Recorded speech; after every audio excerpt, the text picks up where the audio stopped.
All right, well, hello, everyone. Brian White with the Sarpy County Chamber, and it's an honor today to have joining us the host of the Build series, Brittany Jones-Cooper, and the subject of today's video is tips for conducting a virtual interview. But first, let's get a little background on Brittany. So from Nebraska to New York, quite a path. She was born and raised in Omaha, Nebraska, and a graduate of Papillion La Vista High School. She studied journalism at the University of Nebraska with an emphasis in broadcasting. This fed her passion and ability to shed light on underrepresented communities and forgotten stories. During her junior year of college, she was a summer intern as Katie Couric's assistant, working with the CBS Evening News and producers at 48 Hours and 60 Minutes. In her senior year, she was working with Nike and had the privilege to interview Serena Williams, LeBron James, Magic Johnson, and her childhood idol, Jackie Joyner-Kersee. She began working with Yahoo, and as Yahoo continued to evolve as a company, her role has changed from Yahoo Travel, Yahoo Finance, and now with Build. An evolution of travel editor, writing personal finance stories, and to leading daily long-form interview series with some of the biggest names in entertainment with the thriving platform called Build. So Brittany, please go ahead and share anything else that you would like, and then we'll begin the Q&A. I think that was a great introduction. Thank you for that. That's very nice. But yeah, my journey started in Nebraska and Papillion, and it's just been kind of a fun ride since then. So it was nice to hear that. I sometimes forget the jobs I've had. It's very, very impressive. And that kind of leads us to our first question that we had was, do you have any tips on structuring the opening of the interview, such as bio and introductions and so forth? Yeah, I mean, I always lean towards casual, especially when it comes to a virtual conference or a chat. And I almost think like the less you can say, the better, because this format lends itself to people talking over each other and things getting confused. So I think being concise and to the point is always great. So for an intro like you just did was great. Having something prepared, maybe just 2 sentences, nothing too deep, is always good. And then I always like to, when I start these video conferences, start very casually. So I'm always just going straight to, hey, oh my gosh, you look so great. Or that painting behind you, like, where is that from? Or just something to sort of break down that barrier, because now we have this barrier between us and it's hard to feel connected to people. So anything you can do just to show that you're a human and that you're also at home, the better. Cool. Hi, Brittany. My name's Kelly. I'm with the Sarpy County Chamber. Since you often interview personalities, authors, etc., do you have any tips on how to handle nerves when you're speaking to people? First, I think it's important to realize, especially in this setting, that we are all in the same boat. We are all just people. No matter how big you are, no matter how famous you are also at home, social distancing. So I think right now it's actually a really amazing equalizer, where you shouldn't really feel nervous going into a video call or a video chat, no matter who you're talking to, because we all are in this experience together, and it is this amazing time where there is no kind of hierarchy. So just keeping that in mind, that they're just like you, they're at home with their families, they have a barking dog, you know, all of those things, is sort of, don't build it up as much. I'm a huge person on staying present. I think especially now that's important. So whatever you can do to be mindful and present. I personally try to meditate in the mornings, and I'm really big on breathing. So if you find yourself nervous before an interview, if you stop and take 5 deep breaths, I guarantee that will change your entire approach, because it just brings you into the moment and lets you focus on what you need to focus on. And then I think another thing I always think about is just making sure that you feel confident. And that means making sure that your hair looks good, your makeup is wherever you need it to be, your clothes are presentable. I think when you feel confident, you present more confidently, and you don't have to think about all those little things, you know, the hair that might be wrong when you're on a video chat. So definitely taking deep breaths, making sure that you are presentable when you come onto a screen. I think all those things make you feel just more confident in a presentation or an interview. Hi, Brittany. I'm Lacey Vacanti with the Chamber as well. Is there anything that you're doing differently talking to people online versus face-to-face interaction? Yeah, I have to be real. These online chats are very hard for me. I'm somebody who loves people, and all of you guys are in marketing roles and you're out talking to your clients. I know that that's also very important to you, is just having that face-to-face, that interpersonal connection. There's so much you can glean from a person just by being in their presence. And so that's been difficult for me. I've spent a lot of time making sure that I'm giving good eye contact. So like right now I'm looking straight into the light. That way the person on the other end at least feels more connected to me. And then I think looking at body language has been more important for me during this time. Again, a lot of people are anxious, a lot of people are at home, a lot of people are stressed. So if you see somebody with their arm crossed, or just seeing where they're at lets you sort of adjust your approach and adjust how you ask them or what you ask from them. So just being more aware of their surroundings is something I'm just more aware of, because like you guys, I do depend on that face-to-face so much. So just looking at the big picture more, maybe more holistically now than I did before. Okay, Brittany. I feel like I'm rambling a little bit, by the way. This is perfect. No, it's great. Okay, okay, good. It's fantastic. Brittany, this is Quinn Cooper, Sarpy County Chamber. Hi. So my, I knew this was going to happen. You see, was, it's based on call flow. And how do you handle when you know that a call is going long, or you need to really put an end to it? You know, I think it's important because we all have busy days. Yeah. We're not used to this. So if you have any insight on that. Yeah, I mean, I love what Brian did at the top of this call and asking me how much time I had. So then you know how much time your caller has, but I think it's very important for you to also set that standard. So by coming on a call and being like, okay, cool, I've got 20 minutes for you. And then also having an outline planned ahead of time helps you to stay on that schedule. So then you're not the one taking it beyond the time that you promised. So I think setting that expectation early on your end, knowing what they're expecting, and then having a very clear-cut outline for the interview, having a plan. I mean, I do live interviews every day, but they are produced. In my head, I know where I'm going. There's an arc for the interview. I know where I'm going to be in the beginning, middle, and the end. And I think you should approach any video call that same way. Because again, in this format, it's really easy for things to go off the rails. So I think the more intentional you are at the beginning, just the more successful the call will be at the end. Now, as you kind of wrap up a call, kind of a follow-up to that is, in some cases, you don't want to seem disrespectful if you're trying to cut them off. How do you kind of balance that as well? Yeah, I always like to make a joke. Ooh, I'm so hungry. I better go make some lunch. Or, oh, you know, the kid or the dog, or those are a little obvious, but not offensive. You know, I think anybody on the other end is going to hear that and get that signal of like, okay, they're ready to wrap up. They're being nice about it. I think that's just the nicest way you can do it. I personally am always like, all right, I'm getting tired. I'm going to go. But that's me. So I think blaming it on something else, I think food is always like the best. Ooh, I'm so hungry. I got to go. Most people are going to pick that up and let you go. If they don't, I mean, they're horrible, and that's on them. Pick up obvious hints then. Yeah.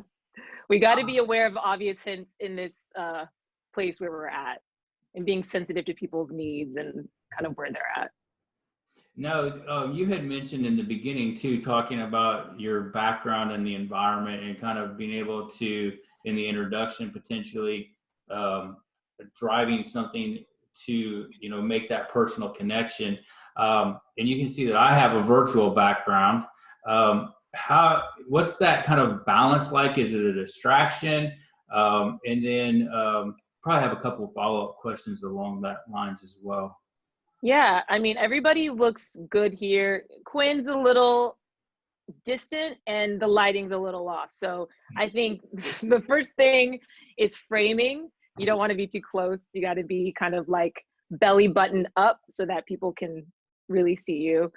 Your lighting, sitting in front of a window, having that window light coming straight on you. That's what I have right now. So wherever you're at, just don't be backlit. Just shift yourself. And then the other thing I would suggest for video is the height of your camera. So again, everybody looks really good here. I'm assuming you guys have books propping up your laptop like the rest of the world. But if you don't, just prop up a couple books underneath your laptop just to make sure you're on eye level. Again, you just want the viewer to be as comfortable as possible. And then another thing that's not so much background related would be audio related. You see I have my AirPods in, or if you have just normal earphones that you can plug into your computer, your audio will just be a little bit clearer, and then you can also hear better. So again, it just breaks down any like possibility that you're going to talk over somebody if your audio is as crisp as possible. But all those little things matter, and honestly, you guys all look pretty good. I mean, your backgrounds are all beautiful. For me. You just need a little more light. Your windows over there, you just shift a little bit and get some of that natural light on you. I should just I'll turn my computer for the next call. Yeah, turn your computer, or you could of course buy something like a ring light. I don't know how often you're going to be on these calls or how long this whole period is going to last, but I did just order an iRig ring light because I'm going to be doing a lot more of these videos, and it's just too hard to depend on natural light when you have to do a call. So again, I think we're all at the point where we're starting to kind of stock up on those supplies. If you feel like you don't have lighting consistently, just buy a light. Now, do you think that the family, we're seeing more and more, like even with yesterday with the NFL draft, that was kind of one of my takeaways, is seeing the coaches bring in their kids and kind of, do you see those things as being perhaps now not being viewed as a distraction as much as it is kind of creating that warm environment and kind of letting people get another interpersonal connection? I certainly love the interpersonal connection. I love seeing people's homes. I want to see as much as they let me see, to be honest. I'm very nosy. And I do think that helps me just to connect more with them. But there obviously are guidelines. I think Quinn did it pretty perfectly, where he brought on Zoe right at the top. She said a quick hello, and then the kid and the dog are off to the side and we can do business. On the flip side, you could do that at the very end, but I don't think it's something that you should have throughout the interview. Again, you just have to be so respectful of people's time during this period, and realizing that they're also at home. They also have kids. They also have dogs. And so just being respectful of that. But I do think it's cute to share a part of yourself, because we are all at home, and it's super awkward to pretend like we're here alone or that we don't have interior lives that we could share. So just being respectful of people's time, I think is important. But it's fun. That's cool. Oh, look at that lighting, Quinn. That's great. Imagine that. Game I get changer. the workspace.